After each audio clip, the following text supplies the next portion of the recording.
ગુરુદેવ શાસ્ત્રીજી મારા ધામમાં ગયા ને પછી વડતાલમાં બધા દેવોના અમદાવાદ 6 મંદિરોમાં થાળ ને શ્રદ્ધાંજલિ સભા ને બધું કર્યું હતું. આ વડતાલની એક વાત કરું છું. આ પ્રેરણા મળે એટલે મારે કઈ મારા ગુરુનું નામ દઈને મારે કોઈને કઈ જોડવા નથી, એમાં પ્રેરણા મળે એટલા માટે વાત કરી રહ્યો છું. એટલે વડતાલમાં શ્રદ્ધાંજલિ સભા જે સભા મંડપ છે ને એમાં હતી. આચાર્ય સહિત બધા જ બેઠા હતા.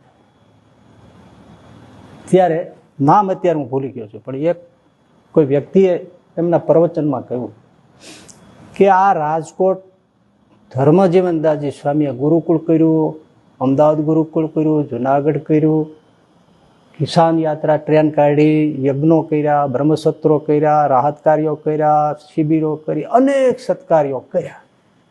એ ભલે કર્યા, સૌથી મહત્વની વાત જો કોઈ હોય ને તો એ કે શાસ્ત્રી ધર્મજીવનદાસજી સ્વામીએ સંપ્રદાયના મૂળ બંધારણમાં રહીને આ કર્યું છે.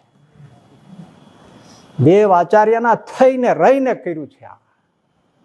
એ બહાર રહીને બધું કરી શકતા હતા, પણ એમણે ક્યારેય આ દાસત્વ છોડ્યું નહીં, સંપ્રદાય છોડ્યો નહીં. એ દેવ આચાર્યને આ મંદિરો જે છે એને ક્યારેય છોડ્યા નહીં. અને એમને જેટલું કષ્ટ આવ્યું એટલું કોઈને નહીં આવ્યું હોય સંપ્રદાયમાં, છતાં એમણે છોડ્યું નથી. આ મહત્વની વાત છે. પ્રભુ અમને એનું જ બળ છે.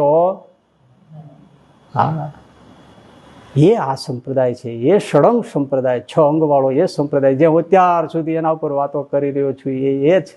શ્રીજી મહારાજ સ્થાપીને ગયા, વ્યવહાર સ્થાપન નથી, પરમ કલ્યાણનું બંધારણ છે. એમાં આપણે રહેવાનું.